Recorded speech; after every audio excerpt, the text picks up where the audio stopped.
Overcoming Obstacles with Breakfast in the Classroom. Today's webinar is being presented by Dr. Lynn Bailey, Assistant Superintendent, Washington Elementary School District, and Dr. Ken Schofield, Principal at Chaparral Elementary School. Do I have that right, Ken? Yes, correct. And Melissa Paulson, Program Coordinator in the Washington Elementary School District Nutrition Services Office, and Connie Parmenter. Hi, Connie, Director of Nutrition Services in Washington Elementary School District. Thank you so much for joining us today. We are hosting this webinar in cooperation with our Partners for Breakfast in the Classroom, which is a national initiative funded by Walmart. Ken, I'm just going to go ahead and hand it over to you. I thought I'd start with just talking a little bit about my school specifically, and Connie and Melissa and Lynn can add information regarding our district as a whole, just so that you know where we've come from. Chaparral started on this journey back in 2005. It was my first year actually at Chaparral when we started Breakfast in the Classroom on campus. We had a nurse who was very passionate about the program, and she spoke to me about this, and I brought it to the teachers. And I know in talking with Anne that some concerns were teachers being on board with the idea of breakfast in the classroom. And I presented it to my staff as doing what's best for kids. We knew that we had many kids who were coming to school without eating breakfast. That's true on our campus as well as many other campuses in our district. And the number of kids who were eating breakfast in our cafeteria was nowhere near our free and reduced lunch rate. So we talked with the staff about what would be best for kids, and we got staff consensus believing that this would be the best idea for meeting our students' needs. And Connie was very pivotal in working with me in that piece. Connie, do you have anything you'd like to add about? I think the presentation to staff is really important, that you give them all the pieces and have all of their questions answered. And then, of course, having the administration support is so important. Anything else? I know at some of the schools, the teachers that were leery of having the program, they've actually allowed those teachers to do a site visit and visit another school in the morning to actually see what it looks like and how it works, and to get another teacher's opinion as well. Some of the schools that felt as though that there were so many challenges to breakfast in the classroom, the way that we've approached it is that we know, especially during our state testing in April, that we needed those students to have the best nutrition possible. So the way that we work that out is that we've said, at least as a starting point, a week or 2 weeks before the assessment week, that we would start breakfast in the classroom, have it during that testing week, and then even 1 week afterwards. And for some of those schools, they worked through the challenges, and then the teachers, as well as the students and the parents, were on board. So for some, we really worked on those challenges almost in a pilot type of basis, and then we overcame some of the challenges that the teachers had. And so that was some of the inroads that we looked at when we were looking at some schools that were fearful, actually, of what breakfast in the classroom looked like. We have one question from the audience. Okay. We have they want to know, how does the communications operate between the school district and the school in spreading the word about breakfast in the classroom? We actually started breakfast in the classroom probably around 2002. We were part of a pilot program through USDA where they were trying to look at breakfast participation and academic achievement with children. So we have this pilot program that kind of started it in the district, and that involved a lot of the schools. We had about 14 schools involved. We had a study that was really went on for 3 years. So that's how we actually started it, and then it grew from there. and that's taking it to the schools, offering it to all of them, and then we don't charge any of the children. We're universal free for breakfast, and that made it a much easier sell to do it that way as well. Another part of the communication is each school in the state of Arizona has to have what they call a site council, and that's made of parents, staff members, as well as the administration. And a lot of times Connie and her group have gone in and talked to the site council about the attributes of breakfast in the classroom. So a lot of the impetus and the incentive have come from those site councils saying that we really want to try that program. As well as Connie and Nutrition Services have gone into principal meetings and presented at principals meetings. And not only her, but some of the principals that have found it a very successful program, they've talked to their fellow administrators about the qualities of the program and what a difference it's made in their school. Did that answer the question sufficiently, Ann? Yes, thank you. I thought it was important also as far as talking about the percentage of kids who are eating in our cafeteria. When we first looked at this program at Chaparral, 44% of our kids at the time qualified for free or reduced lunch. Only 17% of our total student body were eating breakfast in the cafeteria for a variety of reasons. Some of the older kids do not like to eat in the cafeteria because there's a stigma with going in there in the morning for breakfast. Or the other piece is, and I know one of the questions that has come up in the past was how you handle supervision before school, before the classroom breakfast begins. And at our campus, the students can be on campus 15 minutes before school starts, and there is a teacher on supervision on the playground. So therefore, the kids who could go in and eat breakfast in the cafeteria were choosing to be on the playground instead of eating breakfast in the morning. So this was a way that we were able to make sure that the 44% were getting a quality breakfast in the morning, but also, even though there were other kids who did not qualify for the free and reduced, we know that there were a number of those students who were not eating breakfast at home either. And this was a way to provide for all of our students on campus. And so the supervision piece on our campus really wasn't an issue. Our teachers have, by contract, 30 minutes of time, which can be split between the beginning and end of the day. So they provide that supervision on a rotating basis. And we just felt it was really important to make the use of the breakfast in the classroom to provide for our students. And I think in another question that came up and also had to do with instructional time, and I don't think we're in the same boat as some of the schools or some of the districts with that, because we actually exceed our required instructional time every year as it is. That the breakfast in the classroom truly takes 15 minutes. Whether it's kindergarten or 6th grade, it's 15 minutes.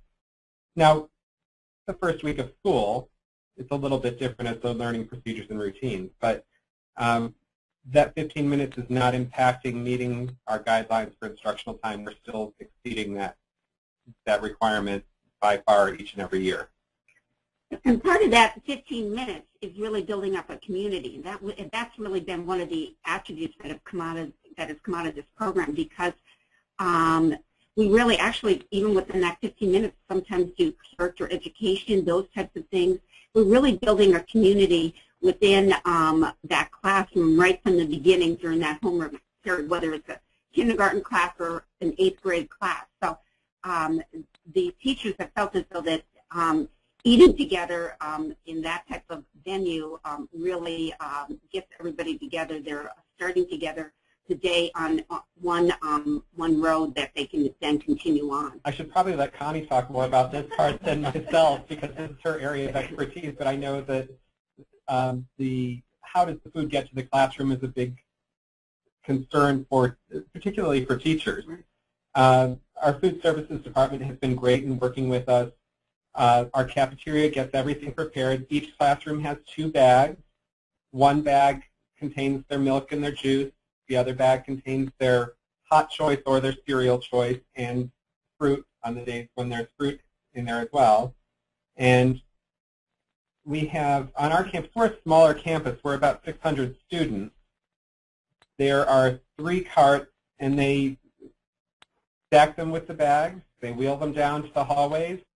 And before the teachers go to pick their kids up in the morning, they pick up their breakfast bags and bring them into the classroom. So they're right there ready. My teachers typically have the tops opened just before they go out to pick up the kids. So as the kids walk in, just automatic. They walk in, they pick up their breakfast, they go sit down, and they start eating. Originally, when the program started in 2005, the ladies in our cafeteria were bringing those bags right to the doors of the classroom. As with everything else in education, there have been budget cuts, and so time was cut. And so just putting the carts in kind of central locations in 3 spots on campus was a way that we were able to still have the bags easily accessible, but also they could cut a little bit of time from the cafeteria hours to help manage our budget. The breakfast trash gets bagged up right then and there, right after breakfast. My teachers have assigned a breakfast helper who takes the trash out to a bigger trash can in the hallway. Another one brings out the cooler bags and puts them back on the cart. And then our custodians come through in the morning and they take the big trash bags away, and it's done. Is that pretty standard from campus to campus? That's pretty much how it works at all of our schools. The only paperwork responsibility, because we've made it a universal free program, is the teachers have a piece of paper in their bag every day that asks them to give us a count for the number of children that have taken a reimbursable breakfast. And so they just give us a head count, and we ask them if they have a breakfast to write that down as well. And that goes back in the bag so that we can do our accounting for breakfast reimbursement. And it's a very seamless program. We do offer the students choices at breakfast, so those cereals are constant, and then the other entree item changes all the time. And sometimes it's hot, and sometimes it's a room temp item. But we meet all the USDA regulations for a reimbursable breakfast, and we make sure that they are getting all the nutrients that they need to start their day. And I have to say, I really appreciate the breakfast on a stick, which we have every third Thursday of the cycle. Yeah. Can we have some questions? We have a couple of questions. One, okay. One question's come in asking, related to the menu items, what type of items are you serving? And how do they prevent having sugary items for the kids? I'm throwing that to Melissa and Connie.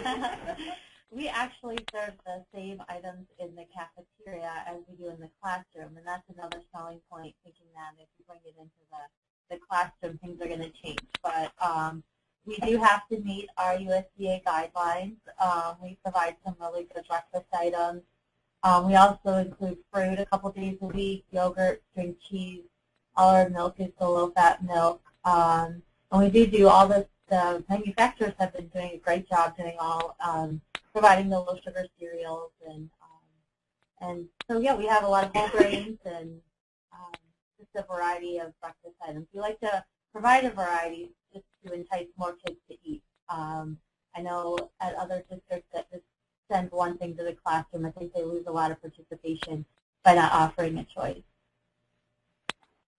Well, and I know as I've looked at what's going on in the classrooms as I walk through during breakfast, you know, some days they'll have a muffin as a choice, and the muffin is a reduced fat, reduced sugar muffin. They have, like I said, breakfast on a stick, which is actually made with a chicken sausage with a pancake on the outside. The kids don't get syrup with that.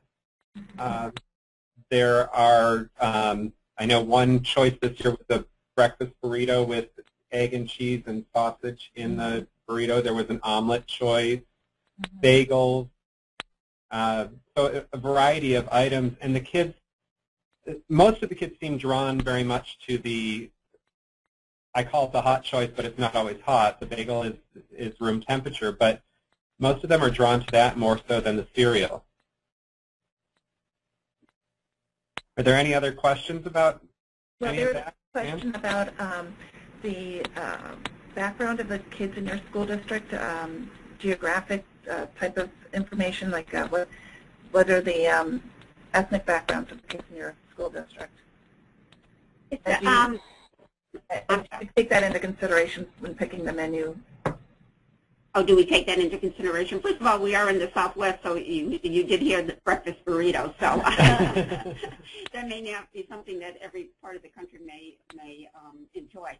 We are a large urban district. We have 32 schools. We are a K-8 district, approximately 24,000 students. We have approximately, I'd say, if you were to look at the ethnic background, approximately 35% what people would classify as Caucasian. Then we have a Hispanic, a large Hispanic, which is probably over 50% now. And then we have some other ethnic American Indian. So we're a very large school district that also has a number of refugees because we are an area for that. And our food service department, I will be very honest with you, really does look at the ethnic type of population, look at what would be certainly acceptable under the regulations, but what we would look at that would be enticing to our student population. So we do look at that, but we are a large urban district that with a large Hispanic type of population.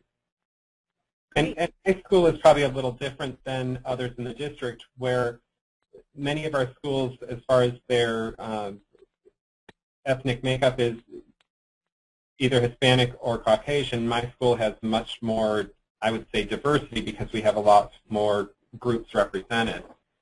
One thing I know that we're noticing in my area is many more Muslim families moving in, and I think that's probably true in a lot of our schools in our district right now.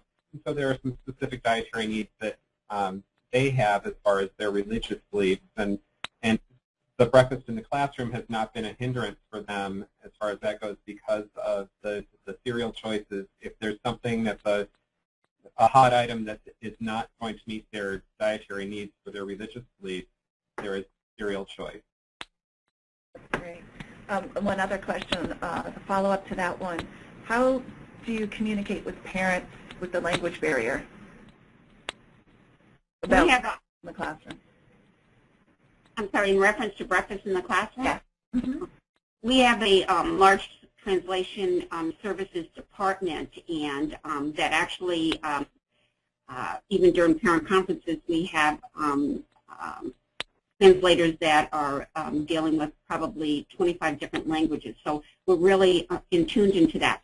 All of our information is given both in English and Spanish, and that would be dealing with menu choices and so looking at those types of things if we were specifically to look at that.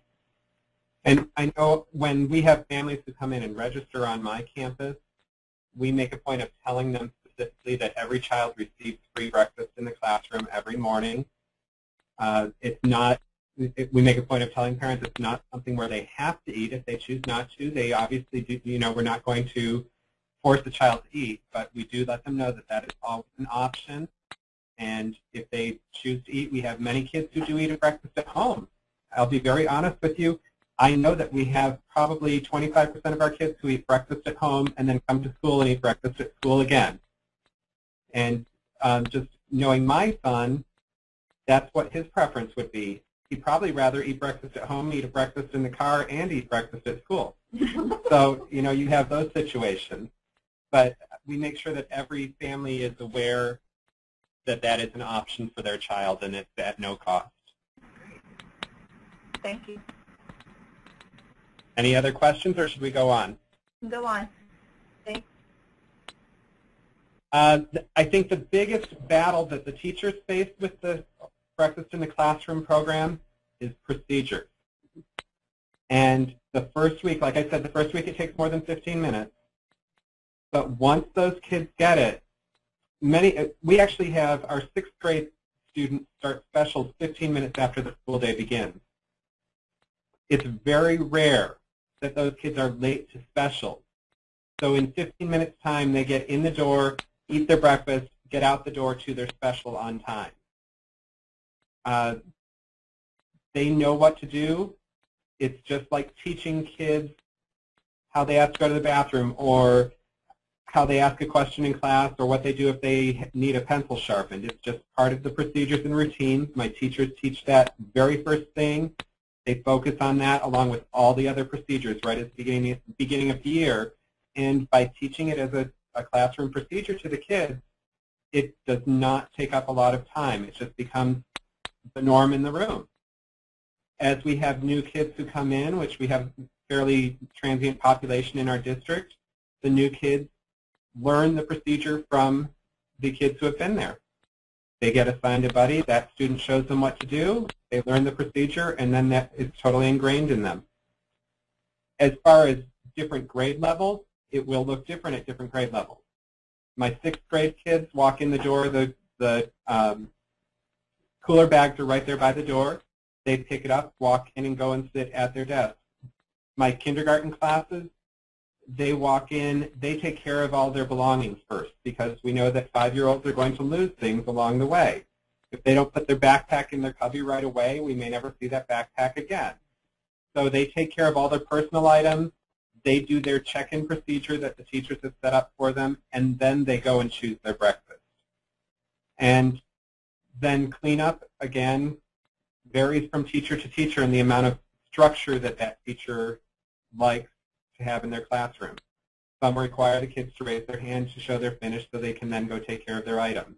Others just tell the kids when you're done eating, you take care of your items. And one of the things that many of my teachers have done is, because we have sinks in almost every classroom, and I think that's a big benefit for the program. But one of the concerns and one of the obstacles we found early on was the drains getting clogged because of cereal being dumped down the drain. Teachers have brought in a cheap little colander they bought at the dollar store, and everything gets dumped in there.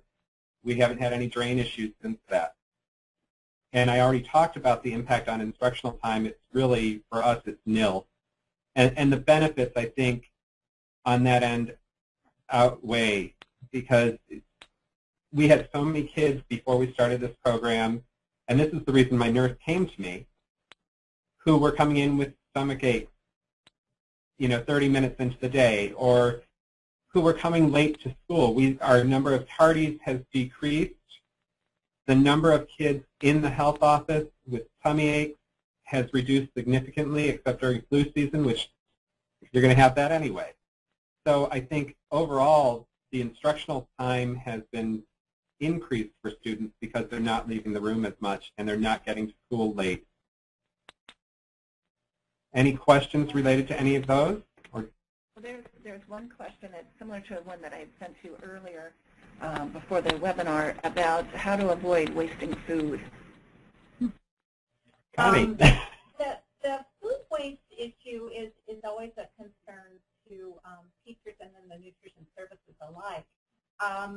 What we do is we're very careful with the food. Everything is individually wrapped. It comes to us that way from the manufacturer. We don't even look at a food item anymore that we would have to wrap and send to the classroom. A lot of the room temperature items we can actually put back into inventory and reuse the next time the menu item comes up. The cereal, of course, we can reuse. We retemp the milk and the juice. If it's at a safe temperature, it can go back into the walk-ins and reuse. The items that are out of temp or that cannot be reheated, especially the hot items, some of those items have to be disposed of course, and we don't reuse them if they can't be reheated another time. So we're very conscientious about not wasting food, and I think actually breakfast in the classroom is really ideal for that because the children are just selecting what they want to eat, and they're very, very good about just taking what their little tummies can hold. Or in the case of a 5th grader, they get they can have every item that's offered. They choose an entree, they can have the side dish, they can have the milk, they can have the juice. So they've got a real good assortment of food. So we really try and keep the waste to a minimum.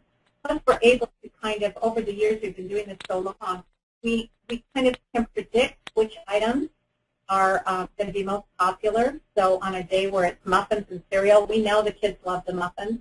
So we send a lot of muffins and maybe not as much cereal. And the breakfast burrito day is a little lower, so we send fewer of those and more of the cereal. So we've got it down to science, and that's important.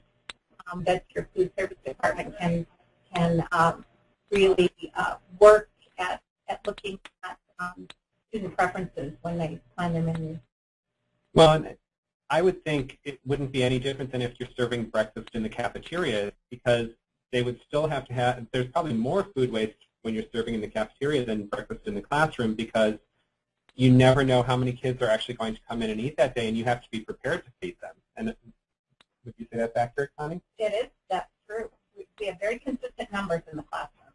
Very consistent. We've gone to even, we have a survey that we ask each teacher on each menu day what they would like for us to send. So we're sending exact numbers, and that helps us vary between the different grade levels when the older kids like something a little better than the younger kids. So we do a survey with the classroom teachers and are sending them exactly what the students want in that classroom. And I think also, depending on the how the adults on campus react to the breakfast in the classroom items, that also weighs into it. I know that when we first started having the breakfast on a stick, the kids on this campus were not too fond of it. But then they found out that Dr. Schofield likes breakfast on a stick, and now I have to scour the entire campus to try and find one for me. So I think, it's however they're reacting to the adults' response to the items helps, if that makes sense. Any other questions, or should we go on, Ann? Yeah, you can keep going. Okay. I think I'm trying to see what I wrote here because I've got something in the way. We've been doing this now for 6 years at Chaparral. I already touched on this. I've seen a huge decrease in the number of tardy students, fewer referrals to the health office for tummy aches. The first year you do it, there's going to be growing pains. It's something new for the teachers. It's something new for the kids. My teachers don't even think about it, honestly, anymore after 6 years. I always have to remember as an administrator when I have new teachers starting who haven't done this before that we have to train them so that they can carry through on what's already part of our culture in our schools. And having their mentor on campus work with them as far as, here are the procedures I use in my classroom, this is how it works in my classroom. But my teachers who have been doing this for 4, 5, 6 years, they honestly don't think about it. It's just, it's a given. Yeah, it's the way their school day begins. The teachers actually really like the breakfast in the classroom piece also because the first thing they have to do when they get in the room is take attendance. The kids have something to do, so they're not having to place as much emphasis on managing the kids. They can get their attendance done right away, and then they can focus on the kids and breakfast. So it's, in a way, for our teachers, it's taking the place of dull work to keep the kids entertained for a few minutes while they take care of their duties that they have, their responsibilities that they have. Anything else? We have a question. How many schools in your school district participate in breakfast in the classroom? We have 24 schools currently, and we'll be adding 2 more schools next year, so we'll be up to 26. So almost our entire district. Out of 32. Do you think it'll be going school district-wide, every school? Traditionally, when this program started, it was a school-by-school decision where, we would speak with principals and teachers and just sort of present it and allow them that decision on their own. Other districts I know in the state have gone just to saying, you know, this is a district-wide, and these were especially high free and reduced districts where they just made the decision that that's how they were going to do it as a district. But in our district, we have, and it's worked quite well to do it on a school-by-school basis. Well, and I think it's important to, and our district's big on site decision-making too, but I think it's really important because then it's not, this is what the district is making us do, and so the teachers, the staff on campus have more buy-in to the program because they made the choice. And, you know, I think that's where the administrator having the conversation with the staff and talking about why are we here? And we're here to do what's best for kids. And if we have kids who are coming to school not being fed, then giving them breakfast in the morning is what's best for those kids. And it's just part of my campus culture, and I think our district's culture, that we're concerned about our children and what happens with our children every single day. I think also we've been talking about, you know, children not being fed at home. Sometimes they are fed, but a bag of chips is what they consider their breakfast. So that's why we're really looking at it. They probably have something in, you know, in their stomach, but it has nothing to do with nutrition. And what we're looking on is the guidelines, what should make a difference for kids. So it's not only just getting here and eating something, but it's eating something that's nutritious, and that's really, I think that's really made the difference with schools really looking at the breakfast in the classroom, because it looked at the kinds of foods that are being offered, and they're saying, you know what, this is what the kids need. It's nutritious, and they need that. They do not need the bag of chips at home, which, you know, were considered breakfast at one time. So it's really looking at really good nutritional food for those kids to really begin their day. Well, I think that raises a really good point, too. When I know one of the questions you sent me, Ann, was how do we get healthier options for breakfast in the classroom? We need to also think about what is considered a healthy food item in their homes, because Dr. Bailey's 100% correct. Some of these kids' families either don't know what a healthy diet looks like, or financially or whatever it may be, can't afford it. You know, just pulling from some personal experiences with kids that I worked with when I was in the classroom, I had a number of families where the parents were very heavily involved in drugs. Their idea of a healthy meal for their kid was they would go to the Circle K or 7-Eleven or whatever your little convenience store is at the corner, and you know what, there's a bag of flaming hot Cheetos there and a soda, and that's a healthy meal for my child. And I can get that for them while I'm getting my cigarettes or whatever at the Circle K. And so when you look at it that way, anything we'd offer would be healthier for these kids. I have one other question. Have you had any issues with spoilage due to heat? Only with the principal. No. No, we're really fortunate. The bags we use to deliver to the classroom are insulated. They maintain the hot food hot, and they maintain the cold food cold. And like I said, we temp everything as it comes out of the ovens. As we pack it, we temp it when it comes back to us. If we get concerns about things falling out of temp, you know, we address those. But no, we have never had a problem with actual food spoilage.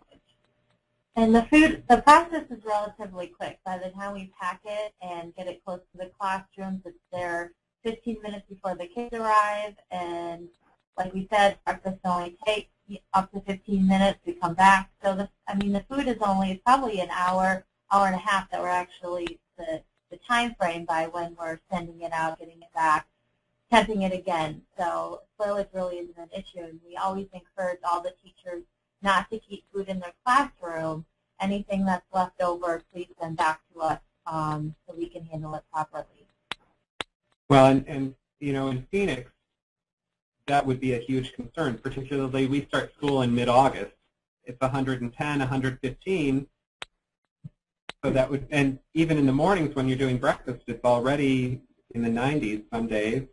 Some days it's worse than that. So that's definitely something we have to be concerned about and stay on top of. And I would say I'm sure it's the same at other schools across the campus or across the district, but I've been blessed to have just an amazing office or cafeteria staff, and they are right on top of this every single day. They're amazing. We have one more question. We have lots of questions. Okay. It's great. That's good. What do you know what happens with the kids during the summer months? Well, actually, you know, this is the first year that my school was a targeted Title I school. And so for the first time ever, we've offered summer school on my campus. So right now, our kids are getting, actually any kids in the neighborhood and pretty much throughout the district, 18 and under, get free breakfast and free lunch. And whether it's a kid that attends our schools or not, they can come walking in. They could come walking in from 40 miles across town if they wanted to one of our schools. If they're under 18, they're going to get a free breakfast or a free lunch. So that program continues through the 23rd of June. You know, I think. How is that funded, Ken? Connie? USDA funds a summer meal program. It's called it's a summer meal food program. So it's funded through USDA. The only requirement is that the school is at 50% of their students or the census tract area at 50% higher or higher, free and reduced participation. So any school can get the summer meal program if they have someone that is willing to run it for them. And we've run it for many, many years in our district. And this year we have 30 schools, plus we're doing several community centers that will continue throughout the school year, where when it closes here at Chaparral, they can slide over and go somewhere else to get their meals through the month of July until it starts. I didn't know that. Any other questions, Ann, or should we? I do, but you could go ahead and we'll save then the next. And I don't know how many more slides there are. Oh, well, and here's the data for our. And actually now, since I did up this PowerPoint, that's changed. That currently 24 of our schools, and next year it will actually be 26 of our schools participating in the program. How many of our middle schools participate? We have all but one for next year. So, because, you know, I think that was also a concern. How would middle school students respond to this? And from what I've heard from other principals with middle school students on their campus, I think their kids sometimes like it better than the elementary kids. It takes away that stigma for them, and particularly I think some of our middle schools that are in some of our more needy areas, it's probably really good for those kids to have that opportunity. I think from so many of our elementary schools having it, they kind of just expect it when they get to middle school, that they've always had breakfast, that this is what we do. Right. And I'm guessing probably the middle school that is not offering it is the one that my students feed into for 7th grade. Oh, no, it's not. So my kids will still get it next year. Okay, good. We're actually done with Foothill. So that's all I really have.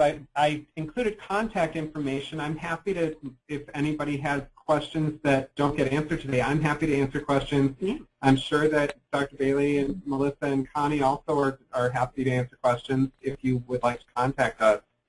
But are there other questions right now, Ann? Yes, we have a question from a hunger advocate who is on the webinar, and she wants to know what would you recommend for hunger advocates in working with principals and trying to get breakfast in the classroom started? Boy, I think take it back to what's best for kids. Mm-hmm. If the principal is using that as their guiding force, which I would like to say all principals do, but I know that may not be a reality. But if principals truly are thinking what is best for kids, that is what will drive them to support the program. I can't think of not having this on my campus at this point because it's so important for our students. we have found that participation, once we move it from the cafeteria to the classroom, participation among the students triples. That's pretty standard. So, you know, it's very difficult to get your full school enrollment through your cafeteria in the time allotted, usually in the morning before school starts. And that's really how the program kind of started for us, is that we had schools that had very high free and reduced. We could not physically get the kids through, all the kids that wanted to eat breakfast. So the solution was to do it in the classroom, and you do get huge participation jumps. And I would think that would be important when you're talking about hungry kids. Yeah, I just don't know why principals would not be supportive of this. But then we've been doing it for 6 years. And when my nurse came to me, she had been trying to get this program on our campus for a number of years. And the principal who was here prior to me felt that it was a recipe for disaster. And the nurse came to me and said, I want to ask you something, give me your honest opinion. And I said, why aren't we doing it already? You know, it wasn't a question for me. It was, we just need to talk to the staff and get staff on board, and we'll go for it. And we actually didn't start it at the beginning of the year. We started in October, I believe it was after our fall break, that we put the program in place. We had the conversation with the staff in September, and then we needed time to order the bags and the carts and get all of that in place. But food services worked with us. They were great. We got everything in place and started right after we got back from fall break, and it was seamless. Any other questions? No, that's it. That was wonderful. So for those of you listening, please feel free to contact Ken, Lynn, Melissa, or Connie with your additional questions. And thanks to all of you for participating. We really appreciate you taking time out of your busy schedule to present for us. Our pleasure. Well, my pleasure anyway. Yeah, thank you. We enjoy it. You know, it's something We're that passionate about. Yeah, we believe firmly in this program in the district, so I don't think it's something that we even question being a part of. So I appreciate your time and your willingness to coordinate this, Ann. Thank you so much.